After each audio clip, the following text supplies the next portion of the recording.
Watch it. You're about to enter the spin cycle. I'm Michael J. Fell. Our show begins right now. Today's top story is the RNC Irrelevant. The current White House occupant spewed so many lies during his campaign stop in Ochawatomie, Kansas, that I had to turn it off before screaming objections to his rubbish-filled remarks destroyed my vocal cords. When speaking about conservative economic policies, he said, and I quote, "But here's the problem. It doesn't work. It has never worked. It didn't work when it was tried in the decade before the Great Depression." Really? Then why were they called the Roaring Twenties?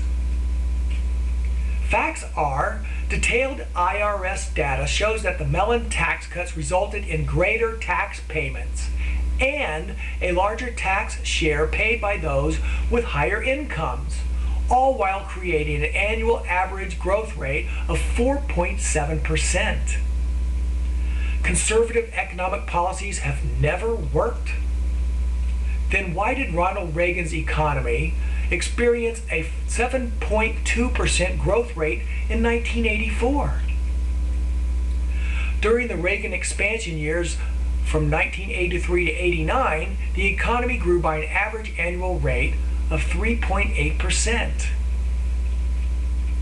Facts show that the results of the 20s and the 80s were far better than FDR's, Jimmy Carter's, or yours.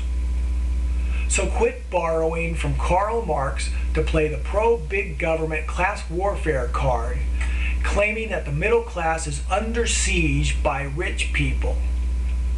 Getting ahead in America has never been about big government stealing from the rich to give to the poor who pay no income tax. Positive results occur when government doesn't needlessly interfere in the free market economy. Now, the Republican National Committee wants the administration's opponents to refrain from personal attacks. Why?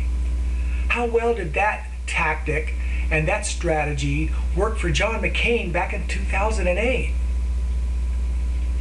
The RNC wants Republicans to give the occupant a fair shake?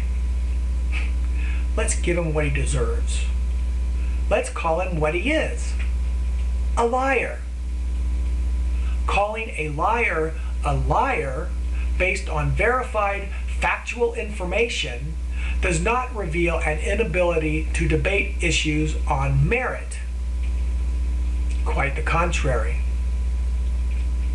Here's the fact-based truth.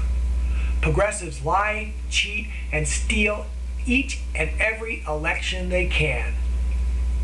Like every other Chicago-based thug politician, the progressive occupying the Oval Office is a fork-tongued, two-faced, backstabbing, hypocritical, pathological liar who will throw his own allies to the wolves at the drop of a hat in order to save his own political hide. If the RNC disapproves of speaking that truth to that power, then perhaps it's time for conservative Americans to render the RNC irrelevant. And remember, the spin never stops here, because your views deserve to be heard.